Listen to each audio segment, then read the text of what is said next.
Que Dieu vous bénisse, que la grâce de Dieu soit votre partage. Dites-moi si vous me recevez très bien. Dites-moi si vous me recevez très bien, si vous entendez très bien le son de ma voix.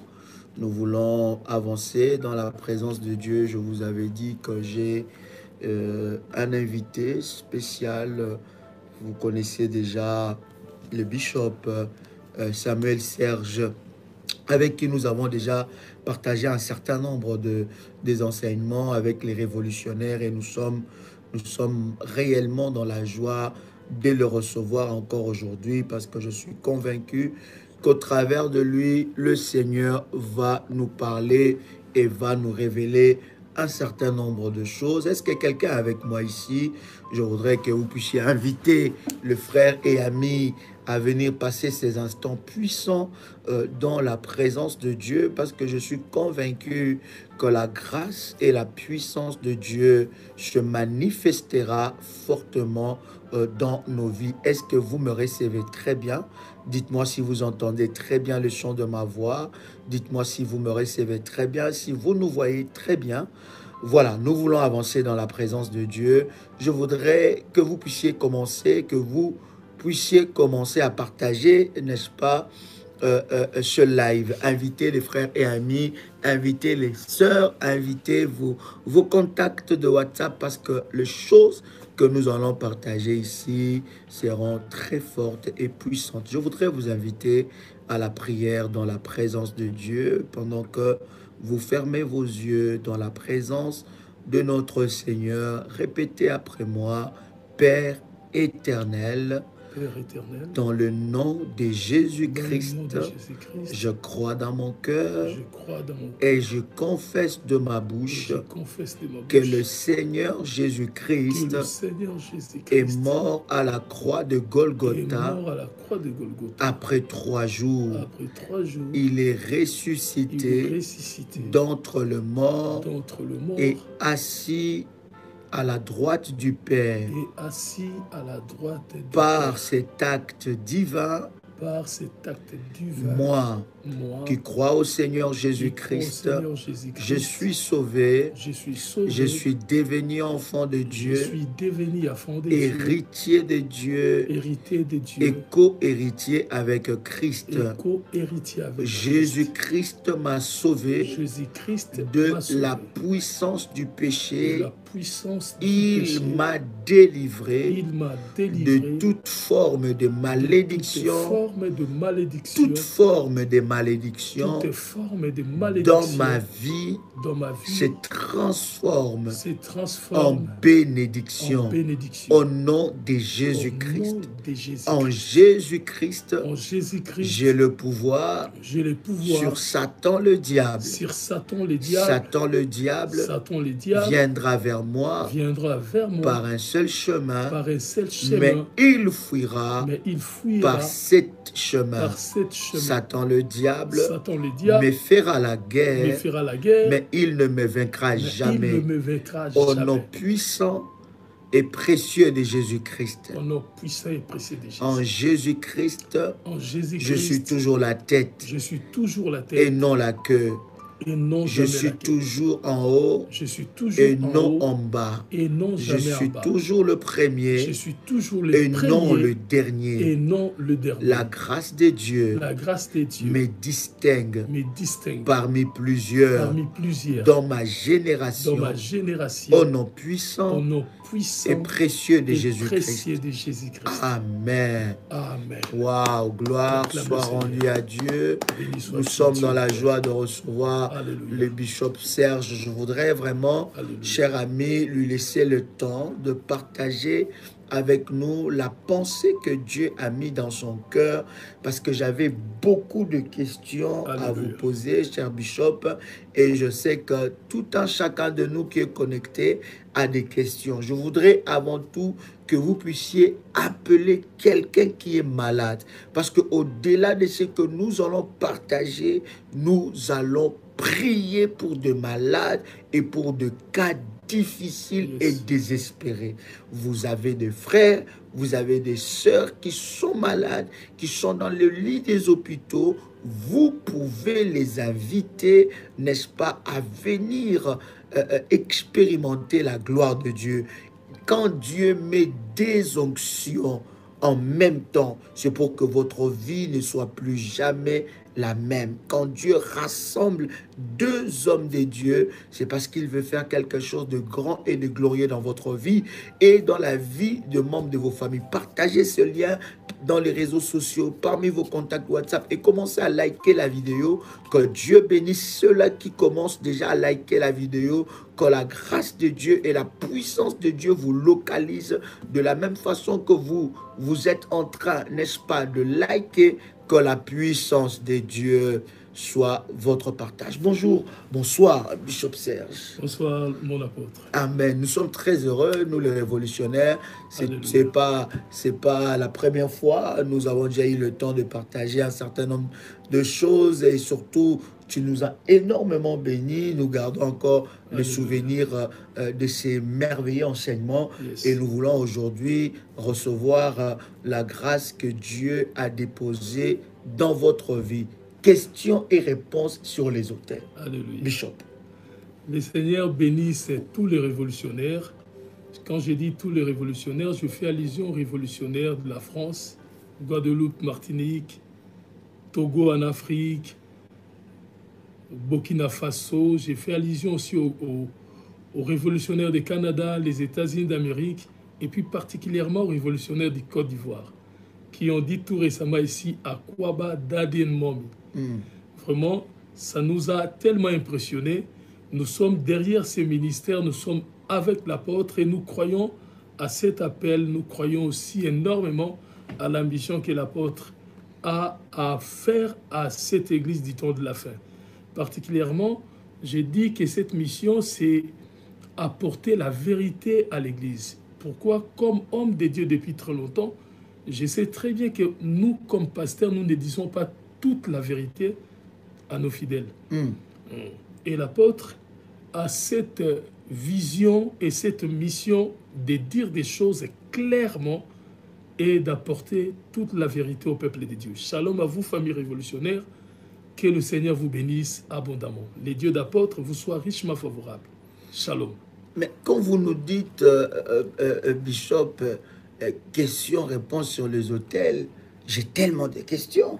J'en reçois tellement de questions.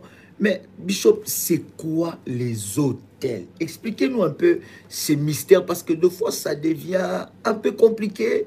On n'arrive pas à bien saisir c'est quoi réellement. Je voulais vraiment aujourd'hui me mettre à la place de celui ou de celle qui se pose plein de questions. Et non seulement se pose plein de questions, mais il reçoit des enseignements, des paroles, des messages de partout. Et il est un peu dépaysé. Ça devient compliqué, l'histoire de Dieu. Finalement, c'est quoi les autels? Expliquez-nous réellement. Les autels, c'est la raison la plus profonde de la vie. Les autels, c'est la raison la plus profonde de la vie. L'homme a été créé pour être reconnaissant à son Créateur qui est notre Dieu. Vous verrez, rien que vous verrez, donc quand Dieu crée, Dieu n'a pas créé seulement les chrétiens. Dieu n'a pas seulement créé les juifs. Quand je dis l'homme a été créé pour être reconnaissant à l'égard de son Dieu, Dieu a créé le peuple de la terre. La terre a été créée par Dieu. Mais vous allez remarquer, si vous lisez la Bible, si vous lisez vraiment la Bible, vous allez vous rendre compte que les autels, ce n'est pas seulement avec le peuple d'Israël. Les autels, ce n'est pas seulement avec le peuple d'Israël. Ce n'est pas seulement avec le peuple d'Israël.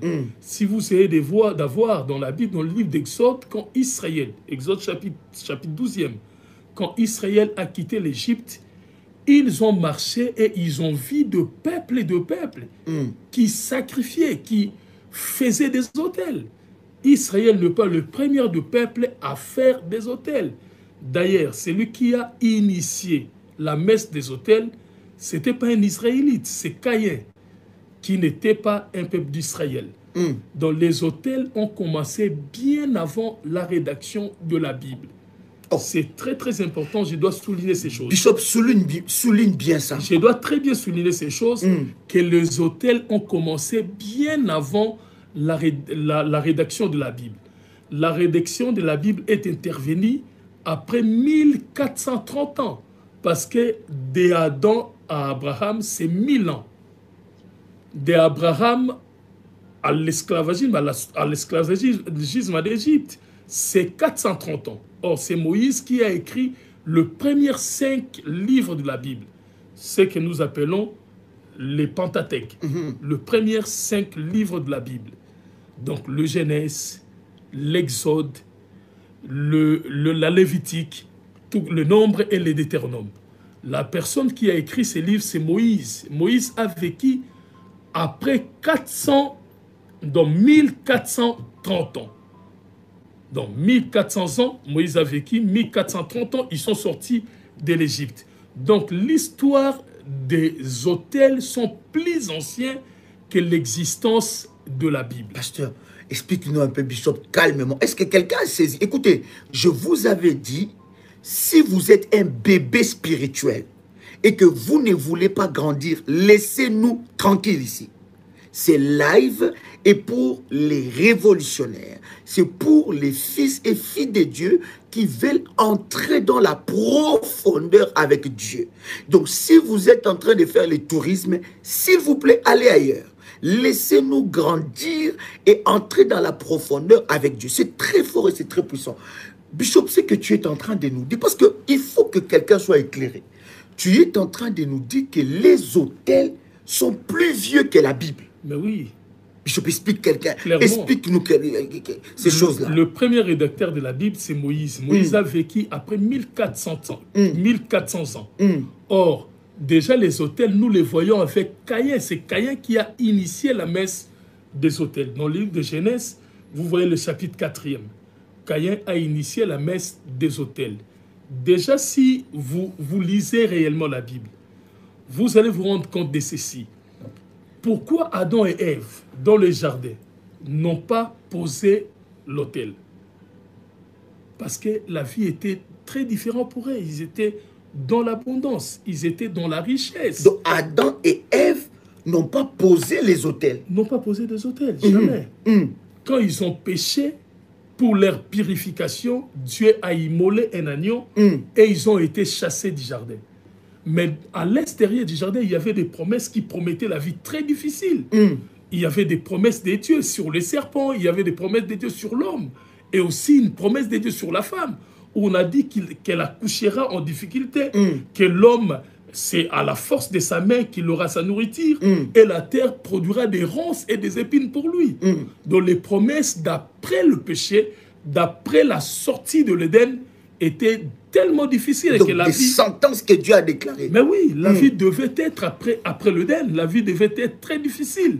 Voilà pourquoi c'est par cette raison, de cette difficulté de la vie, que Caïn et Abel ont entrepris, ont pris pour initiative de chercher de toucher le cœur de Dieu.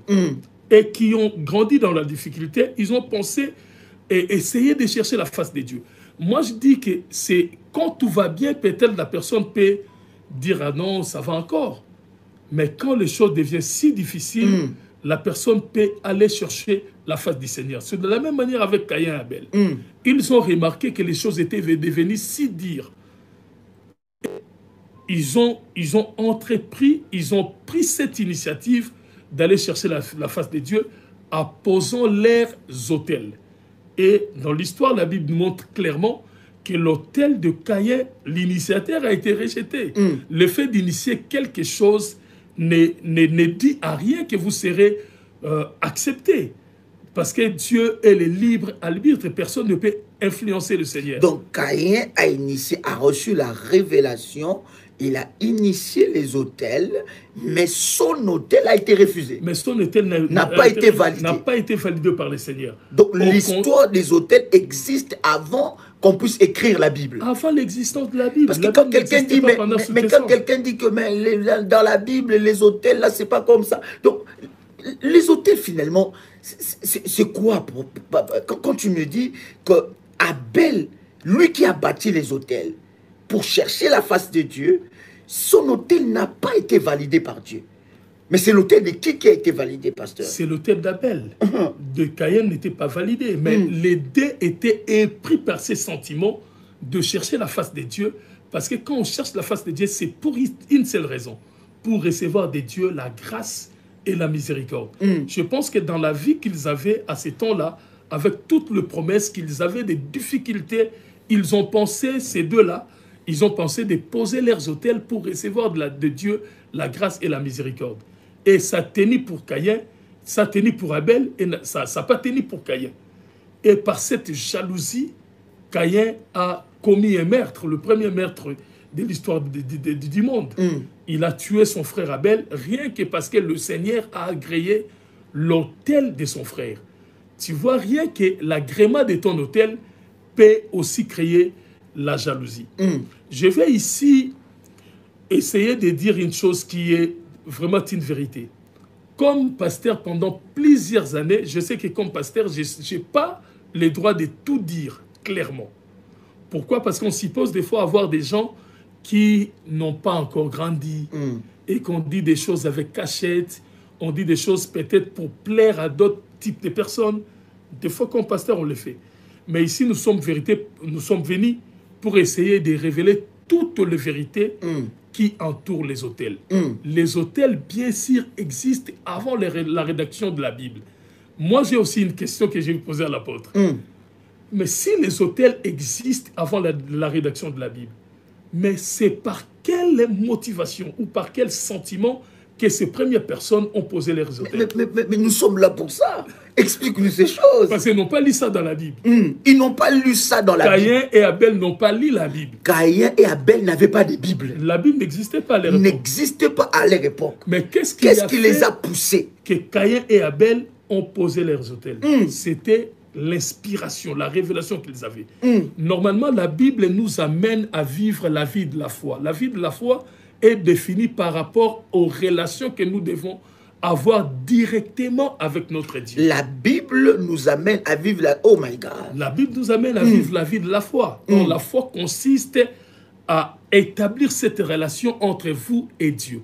Quand vous établissez cette relation, il va arriver des moments que vous allez commencer à écouter la voix de Dieu. Or, si vous écoutez la voix de Dieu, ça sera comme Jacob. Dieu a dit une fois à Jacob, Jacob retourne à Bethel et pose un autel à mon nom. C'est comme ça ça arrive.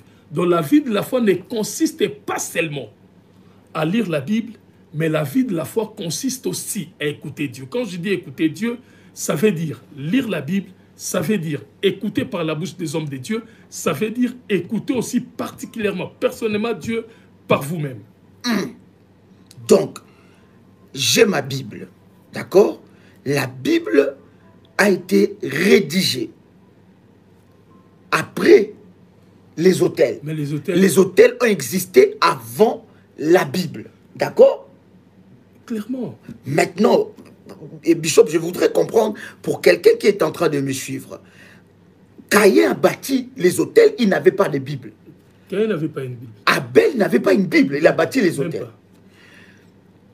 Jacob n'avait pas de Bible, il a bâti les autels. Parce qu'après Caïn et Abel, la troisième personne à bâtir un autel, c'était Noé. Donc, la troisième personne à élever un autel, c'était Noé. Oui, donc Noé a élevé 8, 20e. Genèse chapitre 8, verset 20e. Est-ce que quelqu'un est en train de comprendre ces choses? Donc, Noé bâtit l'autel, il n'avait pas de Bible. Il n'avait pas de Bible.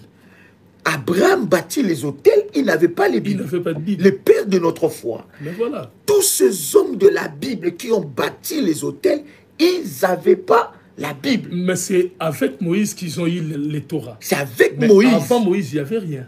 My God. Tous ces gens ici, ils pratiquaient leur foi. J'aime tellement la Bible, surtout dans le livre des 1 Corinthiens, non pas 1 Corinthiens, Hébreux chapitre 11e. Quand on dit c'est par la foi que Abel offra à Dieu une offrande plus meilleure que celle de Caïn. On dit c'est par la foi. On dit Noé, on dit Abraham. Tous ces gens-là qui sont cités, qui ont manifesté leur foi, n'avaient pas une Bible. C'est une vérité. Ils n'avaient pas une Bible. Donc Noé n'avait pas une Bible. Caïn d'abord. Abel et Caïn n'avaient pas une Bible. Noé n'avait pas une Bible. Abraham n'avait pas une Bible. Parce que la Bible a commencé à être écrite, c'est par Moïse. C'est après 1430 ans comme ça que la rédaction de la Bible a commencé. Tous ces gens-là d'avant, ils ont fait manifester leur foi. C'est pour vous dire que la foi n'est pas automatiquement liée avec la Bible. C'est fort, mais c'est une vérité. On est là pour être choqués. Tu peux nous choquer. Nous, on est des révolutionnaires. On est déjà préparés à grandir. Donc, Bishop, si tu as des choses à nous dire, hein, il faut nous dire. Parce que nous voulons grandir, nous voulons quitter dans les clivages et surtout dans l'esprit de la religion. Voilà. Donc, on peut vivre notre foi parce que ces gens de la Bible vivaient la foi sans la Bible. Ça veut dire que je peux vivre ma foi en lisant la Bible, mais automatiquement ma relation avec Dieu doit d'abord primer. Normalement, la Bible, c'est la Bible qui le dit. Le Seigneur Jésus dit, ces choses sont écrites, c'est pour vous servir des témoignages. Come on. Un témoignage, c'est ce qui vous poussera à vivre votre relation avec Dieu. Donc la Bible a été écrite pour nous servir des témoignages. Mais à l'écart de cela, il y a une vie que nous devons entretenir avec le Seigneur. Apprendre à écouter ses dieux. Par ses ouais ou par vous-même dans la prière. Donc, je disais ici, déjà moi, quand je grandissais dans la parole de Dieu, je sais qu'il y a tellement de conservateurs aujourd'hui, dans l'Église, il y a tellement de conservateurs, des gens qui conservent des choses, malgré qu'aujourd'hui, on sait clairement que ce n'est plus la vérité. Par exemple, moi j'ai appris le 4 lois spirituelles par le frère, nos amis, le frère du Campus pour Christ, par exemple. Ils nous ont enseigné en disant que la Bible est la parole de Dieu. Le frère du Campus pour Christ nous ont dit que la Bible est la parole de Dieu. Mais aujourd'hui, quand j'ai grandi, je me suis rendu compte qu'ils n'ont pas dit vrai. C'est très faux. Parce que le mot Bible, en latin, c'est biblos, qui veut dire bibliothèque. Selon notre version, la bibliothèque Bible est constituée de 66 livres. Donc le mot Bible ne veut pas dire la parole de Dieu. Le mot Bible veut dire bibliothèque. Et vous allez vous rendre compte, quand vous lisez la Bible, dans la Bible, il y a des paroles des hommes. Il y a aussi des paroles des dieux. D'ailleurs, je vais ici explique-nous bien ces choses. Il y a des esprits religieux qui commencent à être chauffés là. La Bible, ce n'est pas la parole de Dieu. Mais clairement. La Bible, ce n'est pas... Explique-nous clairement si quelqu'un veut comprendre quelque chose. Nous, on dit ceci. Avant, on disait différemment. Aujourd'hui, on a compris, on a grandi. On lit la parole. La Bible est la parole vivante de Dieu. Écoute, la Bible n'est pas la parole de Dieu. La Bible contient la parole de Dieu. Est-ce que tu as compris ça? La Bible n'est pas la parole de Dieu. La Bible contient la parole de Dieu. Des paroles de Dieu. Est-ce que tu as compris ça? La Bible contient des paroles de Dieu. C'est pourquoi vous allez vous remarquer qu'il Bible veut dire quoi, papa? Bible veut dire bibliothèque. Bible veut dire, dans son étymologie. Ça veut dire bibliothèque, c'est latin, c'est biblos, qui veut dire bibliothèque. Si vous lisez dans le format de notre bibliothèque, il y a 66 livres. Les formats que nous acceptons parce que les catholiques acceptent différemment. Il y a d'autres religions aussi qui acceptent différemment. Selon notre format, on dit d'hétérocanonique. Dans notre format d'hétérocanonique, il y a 66 livres. Maintenant, ces 66 livres ont été inspirés par Dieu. Dans ces paroles qui se retrouvent dans la Bible, il y a le parole de Dieu. Mais dans la Bible, il y a aussi des paroles des hommes. Dans la Bible, il y a aussi des histoires des hommes. Dans la Bible, il y a aussi des paroles des diables. Du diable, par exemple. Quand le diable a parlé avec Caïn, avec Ève, c'est pas la voix de Dieu. C'est que Caïn, c'est que le serpent a dit, c'est le parole a dit à Ève, c'est la parole du diable. C'était la parole du diable, c'était pas Dieu. Donc dans la Bible, il y a aussi un peu de parole diable. Par exemple, dans le livre de Matthieu, quand le diable parlait à Jésus sur la montagne, il dit non, tu es le Fils de Dieu, tu peux t'agenouiller devant moi, je te donnerai la gloire. Tout ça, ce sont des paroles des diables. Dans la Bible, il y a la parole des hommes, il y a la parole des diables, et il y a surtout la parole des dieux. C'est pourquoi il y a un frère, la version de la Bible qu'on dit le sommaire. Si vous prenez la version du sommaire, vous allez vous rendre compte d'une chose. Le bien-aimé a fait un travail très très important. Dans quel sens? Il a mis toute la parole de Dieu dans l'Ancien Testament en rouge. Il a mis toute la parole de Jésus dans le Nouveau Testament en rouge. pourquoi il voulait aider aujourd'hui l'Église de ne pas avoir trop de confusion. Parce que des fois, on dit, c'est Dieu qui dit, mais si vous regardez, ce n'était pas Dieu qui a dit. Des fois, on dit, c'est le Seigneur Jésus qui avait dit, et si vous regardez après, c'est Paul qui dit après que c'est moi, Paul, qui dit, ce n'est pas le Seigneur. Paul faisait bien différentes de ces choses. Il dit, c'est moi, Paul, qui dit, mais ce n'est pas le Seigneur. Quelqu'un pose la question, quelles sont les paroles des hommes? Mais Cantique des Cantiques. Cantique des Cantiques, c'est dans la Bible. Par exemple, Cantique des Cantiques, ce sont les paroles des hommes. Par exemple, quand vous lisez, par exemple, le livre des 2 Chroniques, chapitre 20, verset 20, la Bible dit, pendant qu'ils partaient, l'autre là, le roi là d'Israël, il dit à son ami, on dit, le roi d'Israël dit à son ami, essaye de lire 2 Chroniques 20. Donc, il y a aussi des paroles de la Bible, des hommes dans la Bible. Par exemple, quand vous lisez l'histoire d'Esther, c'est Esther qui parlait avec... Non, l'histoire de Ruth. C'est Ruth qui parlait avec sa belle-mère. Ce sont les 2 personnes qui parlaient et sa belle-mère essayait de convaincre Ruth autour des dieux d'Israël. Voilà, ce sont des paroles des hommes. Les hommes aussi ont parlé dans la Bible, parce que dans la Bible est constituée des livres historiques, la Bible est constituée des livres poétiques, et il y a aussi des livres prophétiques dans la Bible. Donc il y a des livres historiques dans la Bible, il y a des livres poétiques dans la Bible, et il y a des livres prophétiques dans la Bible. Mais voilà. Est-ce que vous avez compris ces choses? Est-ce que vous avez compris ces choses? Les paroles qui sont inscrites dans la Bible sont des paroles, même des paroles des hommes, sont des paroles inspirées. Et tu nous as dit, Bishop, c'est pour servir des témoignages. Maintenant, vous devez faire cette différence que dans la Bible, il y a des paroles prophétiques. Il y a des livres qui sont hautement prophétiques. Il y a des livres qui sont poétiques. Il y a des livres qui sont aussi prophétique, poétique, historique. Voilà. Donc, est-ce que quelqu'un a déjà compris? Juste, Bishop, tu nous dis des choses très fortes. Je veux qu'on puisse aller calmement. Est-ce que quelqu'un a déjà compris quelque chose là? Il y a au moins plus de 500 personnes qui sont connectées en ce moment. Est-ce que quelqu'un veut qu'on puisse continuer? Maintenant, si on commence, quelqu'un me pose la question, proverbe, c'est quoi? S'il vous plaît, si vous voulez poser toutes ces questions-là, voilà, si vous voulez poser toutes ces questions-là, voilà. Maintenant, si on va aller dans les détails, on va se perdre dans notre thème. C'est important, Bishop, ce que tu as dit, c'est vraiment pour situer les enfants de Dieu. Parce que, même en parlant de la Bible, je suis en train de dire clairement, nous ne sommes pas en train de critiquer la Bible. Nous ne sommes pas en train ici de dire que la Bible ne contient pas la parole de Dieu. On n'a pas dit ça. Donc si vous avez entendu ça, c'est que ça, c'est pas nous qui avons dit ça. C'est ce que vous avez compris. Nous vous avons dit, d'ailleurs, les noms Bible n'existent pas dans la Bible. L'expression Bible n'existe pas dans la Bible. C'est un mot d'origine latine.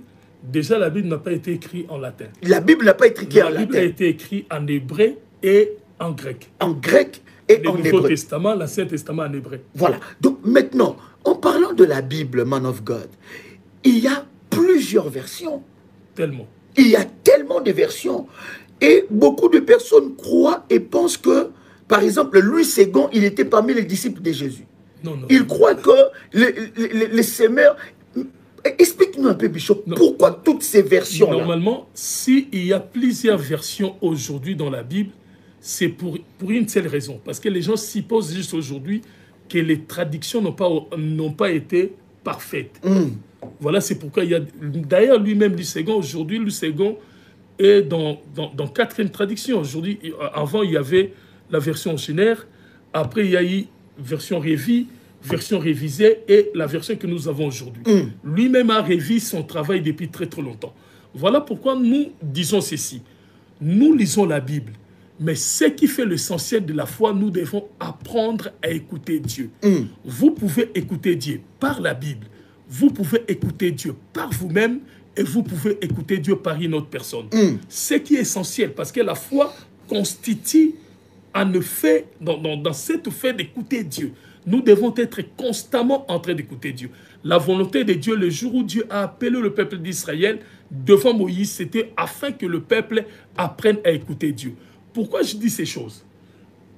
Mon apôtre, il y a tellement de choses, il y a tellement de gens qui disent des choses autour de la Bible dont la Bible ne le dit pas clairement. Mais ils prennent des versets de la Bible à tort pour essayer de faire sortir les enfants de Dieu de ce qu'ils ont eux-mêmes écouté de Dieu. C'est qu'eux-mêmes, ils ont écouté de Dieu. C'est qu'eux-mêmes, ils ont écouté de Dieu. Comment? Comme dernièrement, il y a eu quelqu'un qui est passé à la télé, qui a dit des choses sur les hôtels, qui a dit des choses comme ça. Or, le frère lui-même n'a pas assez de maîtrise sur tout ça. Il a essayé de prendre quelques versets de la Bible et ça compliquait beaucoup de gens. Il y a un frère qui m'a appelé, papa, moi le Seigneur m'avait parlé. Après, ça créait de la confusion. La foi consiste à écouter Dieu. Nous pouvons écouter Dieu par la Bible, nous pouvons écouter Dieu par la bouche des séoins et nous pouvons écouter Dieu par nous-mêmes. La foi consiste à écouter Dieu. Donc, dès lors que nous n'écoutons plus Dieu, dès lors que nous ne comprenons plus la volonté de Dieu, nous ne vivons plus la foi. C'est très important que, Bishop, vous nous parlez par rapport à ces différentes versions. Vous nous avez dit déjà que Louis II lui-même a révisé plusieurs fois sa version. Et il y a des versets, par exemple, que Louis II dit, mais quand tu vas regarder dans le Semeur ou bien autre version, tu ne vas pas trouver ça de la même façon. Donc, voilà. Par exemple, si vous prenez le livre de Genèse, chapitre 8e, le verset 26e, il est dit que l'Éternel se souvient de Noé et de tous les animaux qui étaient avec lui dans l'arche. C'est Louis II qui le dit. Mais si vous ça, c'est docteur Louis II, la version de la Bible du docteur Louis II. C'est Louis II qui le dit. Il dit, l'Éternel se souvient de Noé et de tous les animaux qui étaient avec lui dans l'arche. Moi, je trouve beaucoup de fois que ces mots, ces souvenirs ne conviennent pas bien pour Dieu. Parce que Dieu n'oublie pas, il ne peut pas se souvenir. Parce qu'il n'oublie pas. Parce que si on dit que Dieu s'est souvenu, on veut dire que Dieu avait oublié. Or, c'est Noé qui supposait peut-être être oublié. Parce qu'il a fait, la pluie s'est arrêtée pendant 40 jours. Mais Noé s'est passé dans l'arche pendant plus d'une année et 2 mois. Noé pouvait supposer que là, je suis en train d'être oublié par Dieu. Mais si vous lisez maintenant la version Semeur ne dit pas que Dieu se souvient de Noé. Semeur dit, Dieu n'a pas oublié Noé et tous les animaux qui étaient avec lui dans l'arche. Parce que Noé supposait qu'il était oublié. Or, Dieu n'avait pas oublié Noé. Dieu ne faisait qu'attendre le temps. Quand le temps était arrivé, Dieu les a fait sortir de l'arche. Voilà. C'est très important, Bishop. Vraiment, nous bénissons Dieu. Est-ce que quelqu'un est béni déjà jusque-là? J'aimerais que vous puissiez faire monter des faillas, liker la vidéo, partager le lien à quelqu'un. Est-ce que quelqu'un est béni? Montrez cela par de faillas. C'est très, très, très puissant et très exceptionnel. Maintenant, ma foi, pour vivre ma foi, je dois écouter d'abord Dieu. Écouter d'abord. Écouter les instructions de Dieu. Dieu parle. Dieu parle. Est-ce que Dieu parle jusqu'à nos jours? Dieu parle. Bishop, d'ailleurs, la Bible dit clairement, la Bible dit Dieu parle d'une manière. C'est Job qui est en train de dire. Il dit Dieu parle d'une manière et d'une autre et nous ne faisons pas attention. Qu'est-ce qui arrive à des gens qui lisent la Bible mais qui n'écoutent plus Dieu? Ils développent une certaine incrédulité biblique. Incrédulité biblique. Moi, j'ai trouvé des frères. Moi, j'ai trouvé des frères qui sont dans la maladie. Mais ils vont te dire, ils vont te faire sortir un verset biblique pour dire que non, voilà frère, voilà frère. Or, c'est la volonté de Dieu. C'est la volonté de Dieu que je sois dans la maladie d'ailleurs. Job aussi a souffert dans la maladie, après Dieu l'a sauvé. Il y a des gens qui n'écoutent plus la volonté de Dieu ou la voix de Dieu, qui ont développé une certaine incrédulité biblique. Il y a ces versets bibliques. Par exemple, je vous dirai une chose. Savez-vous que beaucoup de pasteurs n'établissent plus des hôtels? Beaucoup des hommes de Dieu n'établissent pas des hôtels. Ils ont développé une certaine incrédulité comme ça. C'est pourquoi vous remarquerez que la majorité des hommes de Dieu vivent dans la pauvreté. Bien-aimés, venez ici en Afrique. Je vous amènerai dans des églises où, après la prédication, on doit chercher de donner un peu de cacahuètes au pasteur. où les pasteurs souffrent, même au Brésil. Je pense que même aux États-Unis, parce que j'ai suivi une fois, je lisais... partout, man of God. Oui, partout. je lisais le révérend Harvey qui a essayé de témoigner l'histoire de la vie qu'ils avaient avec son père. Donc, une incrédulité, mais biblique. Mais biblique. Il s'est appuyé par quelques versets de la Bible. D'ailleurs, dernièrement, j'ai très bien suivi, il y avait un homme de Dieu qui est passé sur les antennes pour dire que non, il n'existe pas des hôtels, le message des hôtels sont fausses. Mais pasteur, Bishop, explique-nous quand même, est-ce que ce n'est pas de l'escroquerie, ces histoires des hôtels?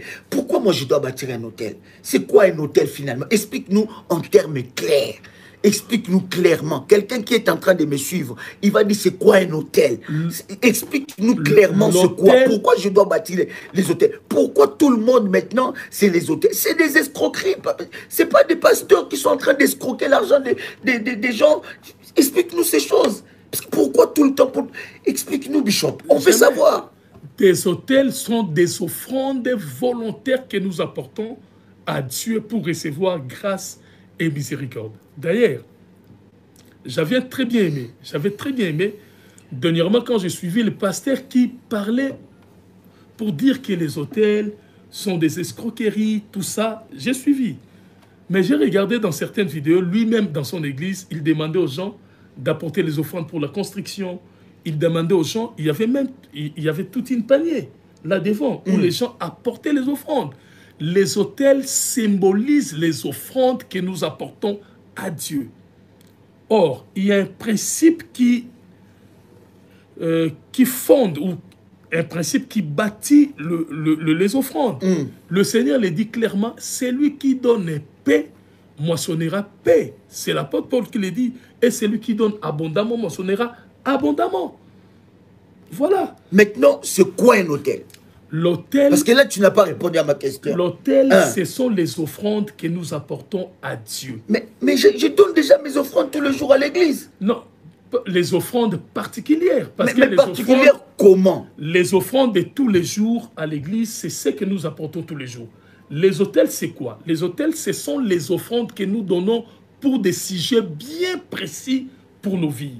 D'ailleurs, il y a un passage très important de la Bible.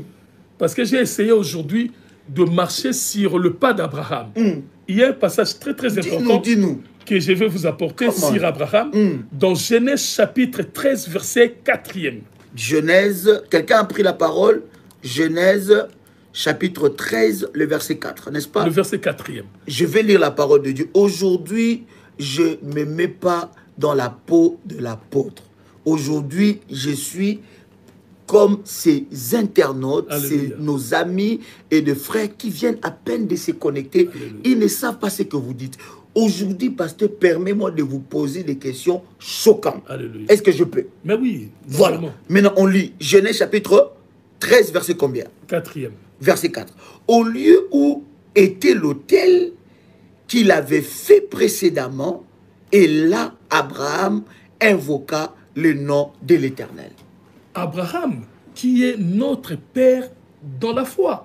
La Bible dit, au lieu où il avait posé son autel précédemment, Abraham est revenu prier à ce lieu de l'autel. Pourquoi? C'était très significatif pour Abraham. Il se disait, comme j'avais posé mon autel, je peux venir dans ce même endroit pour prier le Seigneur, et le Seigneur se souviendra de moi. Ce qui veut dire, Abraham priait sur base de ces autels. C'est la première des choses que j'ai remarqué avec Abraham.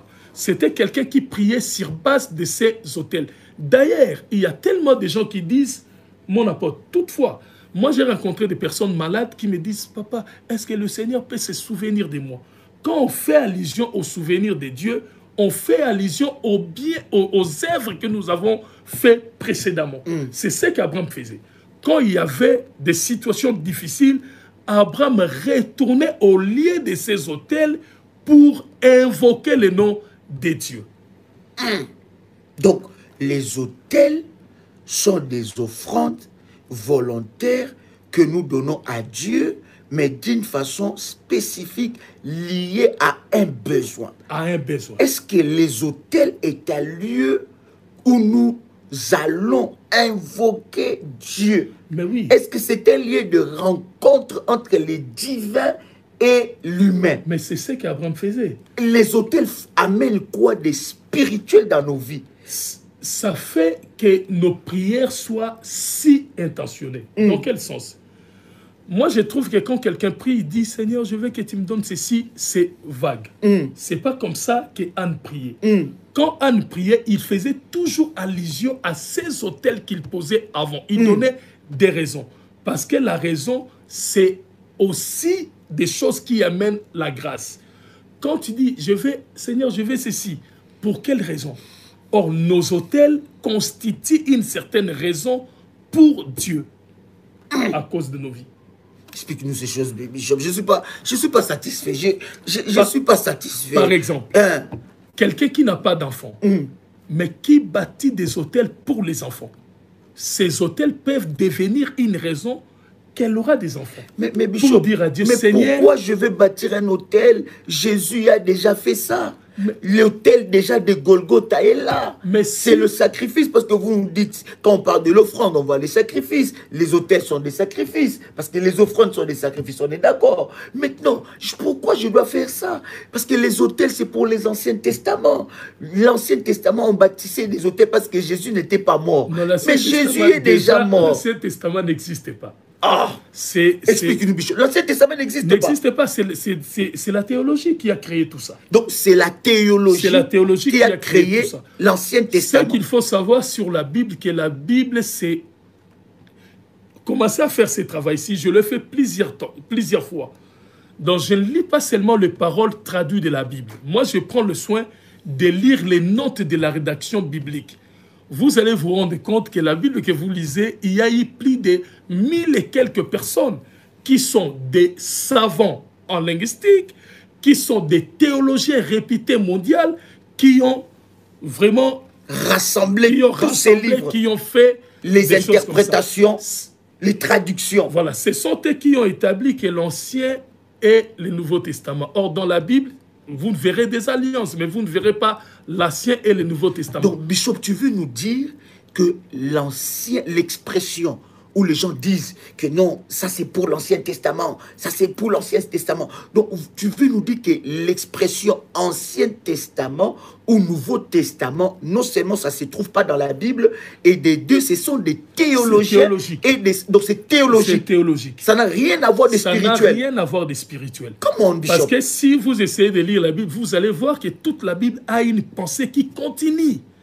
Dans la Bible, la pensée ne s'arrête pas. Par exemple, normalement, la Bible devait s'arrêter autour du jour où Adam et Ève étaient sortis du jardin. Mais pendant que Dieu chassait Adam et Ève du jardin, vous verrez que Dieu a donné une promesse. C'est à cause de cette promesse-là que l'histoire qui est rencontrée dans la Bible a continué.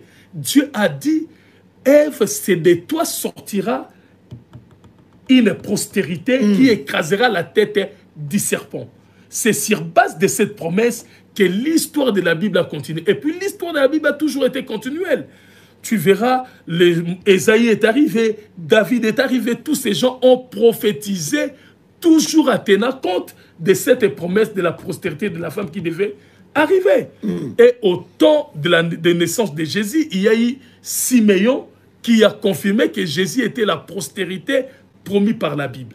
Donc l'histoire de la Bible est continue. Donc il n'y avait pas eu de rupture. De Malachie à Matthieu, il y a eu un silence parce qu'il n'y a pas eu de prophète majeur. Un grand silence. Un grand silence parce qu'il n'y avait pas eu de prophète majeur.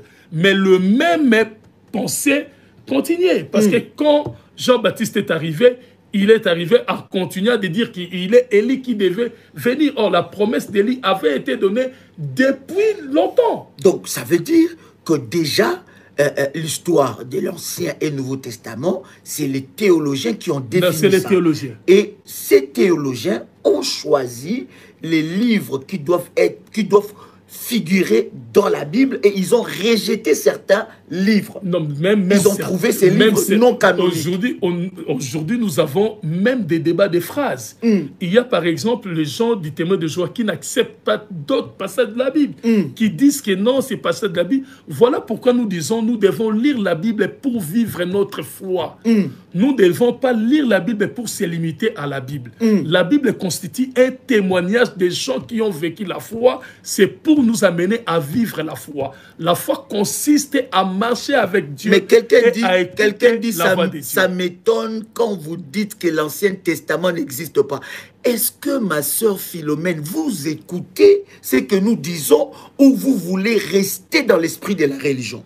Donnez-moi un seul verset, ma sœur Philomène, où on a écrit Ancien Testament dans la Bible. S'il vous plaît. Je veux que vous nous donnez ces versets-là et nous allons continuer. Parce que quand vous dites, ça m'étonne, quand vous dites que l'Ancien Testament n'existe pas, l'homme de Dieu, le bishop, est en train de nous expliquer clairement.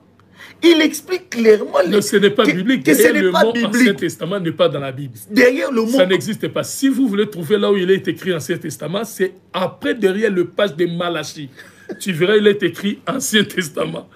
C'est avant le page de Matthieu qui est écrit Nouveau Testament. C'est les théologiens qui ont tout constitué. Normalement, ça n'existait pas. Donc, c'est les théologiens. Je ne sais pas si nous sommes enfermés dans l'esprit de la religion. Justement, c'est ça le travail de la prière révolutionnaire. Nous voulons, au travers de ces temps comme ça, nous allons le multiplier, pasteur, bishop. Nous allons le multiplier parce que ça doit être des temps de questions-réponses comme ça, parce que ça doit nous éclairer. Nous voulons que vous puissiez d'abord vivre votre foi, que votre foi soit connectée à Dieu. Vous comprenez? Que votre foi, que votre relation soit d'abord connectée à Dieu, parce que les anciens de la Bible n'avaient pas de Bible. Je ne sais pas si vous comprenez. Ils vivaient leur foi. Abraham n'avait pas de Bible. Adam et Ève n'avaient pas de Bible. Abel n'avait pas de Bible. Noé n'avait pas de Bible. Jacob n'avait pas. Tous ces hommes que nous lisons, qui ont fait des exploits avec Dieu, ils n'avaient pas de Bible. Ça veut dire qu'ils vivaient leur relation au-delà de la Bible. La Bible contient la parole de Dieu, mais votre relation, votre foi, vous devez la connecter avec Dieu. Est-ce que c'est pas clair ça? Oh Seigneur, brise l'esprit de la religion. Maintenant, l'Ancien Testament, l'homme de Dieu nous a dit clairement ici que ce sont des expressions théologiques. Ce n'est pas Dieu qui a dit appeler ça ancien. La Bible, vous devez la prendre en entièreté ou bien vous la laissez. Vous ne devez pas prendre la parole de Dieu et dire que ça c'est l'Ancien Testament, ça c'est le Nouveau Testament. Déjà l'expression Ancien Testament et Nouveau Testament, ce sont tous ces docteurs théologiques qui ont écrit ça. Mais essayez seulement de prendre des avant-propos de votre Bible. Avant de prendre les paroles de la Bible traduite, essayez de lire les notes. Comment ça a été fait, votre version de la Bible. Vous verrez que ce sont des docteurs qui ont jugé de mettre certaines phrases dans la Bible. Aujourd'hui, par la grâce de Dieu, au travers du Saint-Esprit, nous comprenons des choses différemment. C'est pourquoi nous devons aussi apporter des vérités que nous ne disons pas à l'Église. Il y a des choses que nos pasteurs à l'Église ne disent pas. Pourquoi ils disent que quand vous dites aux gens que la Bible n'est pas la parole de Dieu, que la Bible contient la parole de Dieu, vous allez réduire la valeur de la Bible. Or, ce n'est pas ça. Nous devons clairement expliquer aux gens que nous devons lire la Bible comme témoignage de gens qui ont vécu la foi, parce que nous avons aussi des histoires à vivre avec Dieu. Nous avons aussi notre histoire à vivre. Frère, quand tu parles d'Abraham, ce n'est pas toi. Tu as l'histoire à vivre avec Dieu. L'histoire d'Abraham doit servir de témoignage parce que toi aussi, tu as des défis à relever avec Dieu. Pour relever ces défis, vous devez vivre votre foi. Votre foi en communion avec Dieu. Et les Juifs ne lisent pas la Bible. Non, ils ont seulement le Torah. Ils ont que le Torah. Ils n'ont pas la Bible. Mais ils vivent les merveilleuses promesses de Dieu. Et d'ailleurs, c'est de eux qu'on parle dans la Bible. Voilà. Mais ils ne lisent pas ça. Il faut vivre la foi. C'est un débat de petit esprit. Et j'ai voulu ensemble avec vous déjà raser ça pour que vous puissiez grandir spirituellement. Parce que des fois, nous brisons la révélation, Bishop. Nous brisons la révélation, nous brisons notre communion avec Dieu parce que quelqu'un va venir. Est-ce que c'est écrit dans la Bible? Est-ce que c'est... Mais la Bible n'a pas tout écrit. D'ailleurs, le Seigneur lui-même l'a dit que si tout ce qu'il avait fait, lui-même le Seigneur, il a dit si tout ce qu'il avait fait était écrit, le monde n'allait pas contenir tous les livres. Mais ce qui a été écrit, c'est pour servir de témoignage. Donc la Bible n'a pas tout expliqué. Voilà pourquoi le Saint-Esprit nous a été envoyé. La Bible n'a pas tout dit. La Bible, c'est le fondement de notre foi, mais il y a des choses qui doivent être continuées. Oh, il y a le Saint-Esprit qui vient pour nous conduire dans la vérité. Voilà les choses. Donc la Bible, d'ailleurs, c'est puissant ce que vous dites, Bishop, la Bible n'a pas tout dit. N'a pas tout dit. Parce que si la Bible disait tout, d'ailleurs, d'abord, de ce que Jésus-Christ avait fait sur la terre, il n'y aurait pas de place pour écrire tout ça. Voilà, il n'y aura pas de place. Le Seigneur lui-même l'a dit. La Bible dit. Si la Bible avait tout dit de ce que le Seigneur Jésus avait fait, le monde n'allait pas contenir sous tous ces livres. Dans la Bible, c'est les témoignages afin que nous puissions avoir des exemples à bâtir notre foi. Il faut bâtir votre foi. Bâtir votre foi en communion avec Dieu. En écoutant Dieu, en recevant des révélations de la part de Dieu. Avoir la Bible comme un témoignage de ceux qui ont marché avec Dieu, et la Bible contient la parole de Dieu. Et c'est puissant, Bishop, ce que tu nous dis. Donc, une fois nous comprenons cela, nous vivons notre foi. Vous allez vivre la foi. Nous vivons dans la révélation. Vous allez vivre la foi. Nous vivons notre histoire. J'ai aimé ce que vous avez dit, Bishop, c'est qu'Abraham n'est pas nous. Abraham n'est pas nous. Isaac n'est pas nous. Isaac n'est pas nous. Isaac n'était pas congolais. Non, jamais. Isaac n'était pas chabin. Isaac n'était pas martiniquais. Isaac avait son histoire. Je me sers de cette histoire-là comme un témoignage pour que moi aussi, au travers de l'histoire d'Isaac, que je vive ma foi et ma révélation avec Dieu. La Bible est établie pour servir des témoignages. Mais est-ce que quelqu'un a compris ça? Pour afin que nous puissions vivre notre foi. Quand vous vous limitez dans la Bible, vous avez passé de côté. La Bible se sert des témoignages. En lisant la Bible, vous devez développer votre foi pour vivre votre tour, votre témoignage. Oh my God, j'aime ça, Bishop. Répète ça encore, j'aime ça, c'est puissant. Donc la Bible constitue des témoignages pour qu'avec la Bible, vous puissiez développer votre foi pour vivre votre témoignage à vous. Donc, il y a un support qui est là, et au travers de ce support, je dois développer et vivre ma foi, vivre ma relation avec Dieu, dans la révélation. Alléluia. Donc, Bishop, tu veux nous dire que Dieu parle encore. En dehors de la Bible, Dieu peut nous parler. Mais oui. Ah, Bishop. Oui. D'ailleurs, si vous regardez... C'est pas choquant ça? Non, c'est Sauté qui parle du Nouveau Testament. Il y avait un homme dans l'Acte des Apôtres, chapitre 10e. J'aime cet homme qui s'appelait Corneille. La Bible dit il était un non-juif. Cet homme-là, à son époque, il n'y avait pas une Bible comme à notre époque. Il y avait un Torah qui était en hébreu. Lui n'était pas hébraïque, il était grec. Parce que le Nouveau Testament n'était pas encore écrit dans le livre des Actes, chapitre 10e. Tu verras même l'apôtre Paul lisait le Torah. Donc la Bible n'existait pas à cette époque-là. Le Messie là qui s'appelle Corneille, la Bible dit, dans Actes chapitre 10e, il priait constamment et il faisait constamment des aumônes. Et Dieu est venu, Dieu a dit à Corneille d'envoyer quelqu'un pour aller appeler Pierre, Céphas, qui était de l'autre côté de la ville. Voyez-vous, Corneille qui était... J'aime Corneille, pourquoi j'ai dit que Corneille est presque comme nous. Il était non-juif, nous sommes des non-juifs.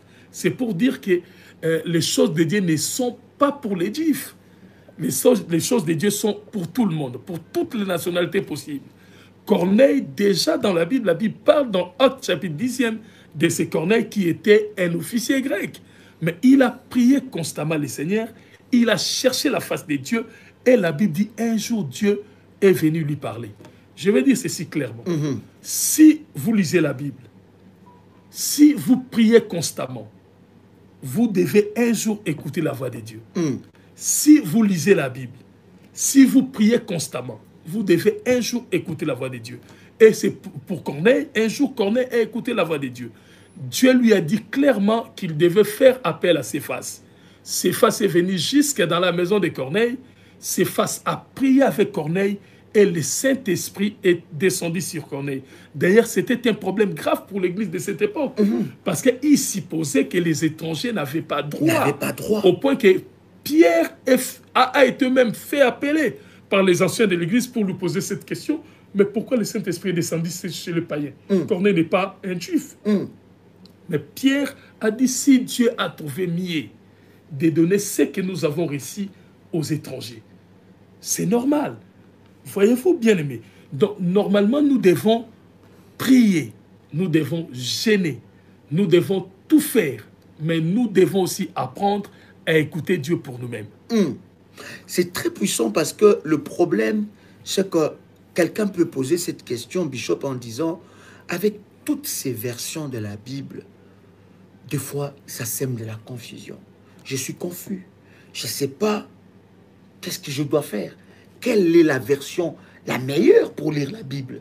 Parce que finalement, nous autres, quand nous avons accepté Jésus, c'était Dr Louis Ségon, ces théologiens, qui nous avait envoyé des Bibles. On avait des Bibles gratuites, et tout en sachant que Louis Ségon a nourri énormément. Non seulement il a touché l'Afrique, il a touché l'Europe, il a touché les Antilles. Louis Ségon, c'est vraiment pour nous qui avons reçu Jésus il y a longtemps, même pour aujourd'hui, nous croyons que Louis Ségon, c'est la meilleure version de la Bible. Et pourtant, quand nous lisons français courant, nous voyons qu'il y a des choses qui sont pas ce que Louis Ségon n'a pas dit. Français courant l'explique encore mieux. Mais quand nous lisons ses mères, c'est encore pire. Louis Ségon, c'est la version la plus populaire. Mais ce n'est pas le meilleur. Si vous essayez rien que de comparer Louis Ségon avec ses mères, moi je trouve ses mères, il est beaucoup plus proche de version... La version originale. Que Louis Ségon. Mais non, parce que ses mères, c'est aussi récent. Bishop, voilà. Avec tout ça là, qu'est-ce que je dois faire? Je dois vraiment faire ce que tu as dit? Ou bien, qu'est-ce que je dois faire? Dois-je... Voilà, explique-nous, Bishop. La Bible sert de témoignage, mais nous devons vivre notre foi. Dieu existe. Nous prions un Dieu de vie. Dieu est là. Quand vous priez, il vous écoute. Il peut vous répondre. La Bible constitue des témoignages pour que vous puissiez vous rendre compte qu'avant vous, il y a eu des gens qui ont proféré la même foi que vous. Il y a eu des gens qui ont marché. J'aime d'ailleurs la manière dont Hébreu le parle. Comment? Hébreu chapitre 11, on dit « Or, la foi est une ferme assurance des choses qu'on espère et une conviction des choses qu'on ne voit pas. Il est dit « Pour l'avoir possédé », dans le verset 2, j'aime tellement. Il est dit « Pour l'avoir possédé, les anciens ont obtenu un témoignage favorable. » Non, ils ont écrit, Bishop, là tu n'as pas bien dit. Là, tu n'as pas bien dit, Bishop. Moi, j'ai la version. Non, j'ai la bonne version de Louis Ségon. Je vais te lire ça, Bishop. La Bible dit, pour avoir possédé la Bible, les anciens ont obtenu un témoignage favorable. Non, ce n'est pas pour avoir possédé la Bible. Ah, non, non, Bishop. C'est pour avoir possédé la foi. C'est vrai. D'ailleurs, Hébreu 11, moi, je dis que c'est le livre de la foi. C'est le chapitre d'Hébreu qui nous parle, qui vraiment fait tout pour la foi. Et puis aujourd'hui, mon apôtre, il y a des choses étonnantes. Il y a des gens qui pensent que la foi ne sert qu'à vivre des miracles avec Dieu. Or, la foi ne sert pas seulement à vivre le miracle avec Dieu, mais la foi sert aussi à passer des temps difficiles avec Dieu. Oh, Bishop, ça c'est fort.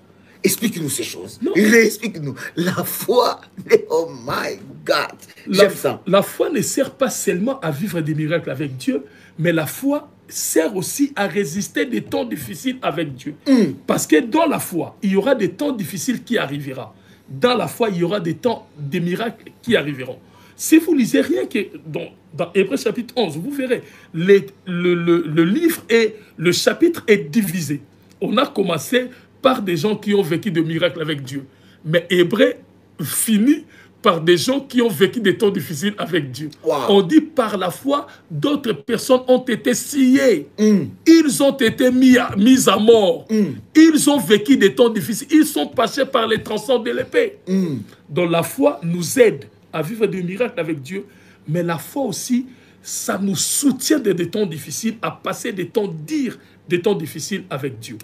J'aime tellement. Il est dit, or la foi est une ferme assurance des choses qu'on espère et une démonstration, autrement une conviction des choses qu'on ne voit pas. Donc la foi consiste à des choses, à avoir une ferme assurance des choses que tu espères, mais aussi à être certain de ce que tu ne vois pas. Qu'est-ce que tu ne vois pas? C'est Dieu. La foi t'aide à être sûr de Dieu que tu ne vois pas et à être ferme de tes espérances. Et la Bible dit, à cause de cette foi-là, parce que les gens d'autrefois, ils croyaient à Dieu et ils étaient sûrs de leurs espérances. La Bible dit, ils ont vécu des témoignages favorables. Tu veux vivre des témoignages favorables, il faut suivre la voie de la foi. Prends la Bible comme étant les témoignages qui doivent nourrir ta foi. Mais grandis dans la foi pour vivre Dieu. Tout ce que tu veux, c'est vivre Dieu. Alléluia. Mon frère Peter Mwanza, maintenant si tu crois qu'on va répondre à toutes ces questions-là, ça sera très compliqué. Je veux te demander de suivre le live depuis le début et tu verras, tu trouveras toi-même les réponses à toutes ces questions que tu poses. Parce que si on doit, il y a au moins plus de 500 personnes qui sont connectées en ce moment et les questions que tu es en train de poser sont déjà, on a déjà répondu à cela. Bishop, je voudrais que vous puissiez prier pour ceux qui sont malades. Alléluia. Je ne sais pas pour vous si vous êtes d'accord, nous voulons encore recevoir le bishop pour que nous puissions finalement rentrer pour parler questions des autels, les vérités bibliques autour des autels. Donc il faut que nous puissions maintenant rentrer des puissants versets qui parlent des vérités prophétiques et des vérités spirituelles autour des autels. Donc je veux que nous puissions rentrer à parler maintenant de ça. Et puis mon apôtre, à part tout ce que nous avons, par exemple, moi, j'ai eu la grâce de lire la Bible. Je lis tellement la Bible, puis j'ai passé dans des sessions... Bishop, vous m'avez dit, il faut dire ce que vous avez fait. Vous m'avez dit, vous avez lu la Bible au moins 17 fois. Toute la Bible. J'ai lu toute la Bible plusieurs fois dans ma vie. Et puis pas seulement en français. Je l'ai lu en anglais, je l'ai lu aussi en portugais. Je lis tellement la Bible. À part ce que j'ai appris par moi-même dans la Bible, à part ce que j'ai appris par mes pasteurs à l'église, mais j'écoute aussi beaucoup Dieu. Je trouve beaucoup plus de sens de tout ce que je lis dans la Bible quand j'écoute la voix de Dieu. Ça devient beaucoup plus clair. Alléluia, my God. Ça devient beaucoup plus clair. My God. J'aimerais, Bishop, que tu puisses prier pour quelqu'un. Nous avons dit que nous allons prier spécialement pour ceux qui sont malades et qui ont de cas désespérés. Alléluia. Je voudrais te laisser le temps de prier. Et est-ce que vous voulez que nous puissions revenir avec le bishop? On se donne rendez-vous avant la fin de cette semaine ou bien le lundi ou le mardi. Mais je voudrais vraiment que nous puissions revenir avec le bishop et que nous puissions finalement entrer sur ces vérités autour des hôtels. Faites-les savoir par de Faya que vous faites monter. Comme ça, le bishop va revenir. Je vais vraiment bousculer un peu ton agenda. Et je voudrais vraiment que nous puissions y revenir encore parce que le point que nous avons parlé aujourd'hui, ces fondements sont très importants pour nous permettre, n'est-ce pas, à avancer et à passer encore de moments puissants. Je pense que Bishop, dimanche, on va vraiment faire ce programme-là. On se donne rendez-vous. Je serai là pour les révolutionnaires. Voilà, on se donne rendez-vous dimanche 21h, heure de Paris. Alléluia. On fait comme ça? Très bien.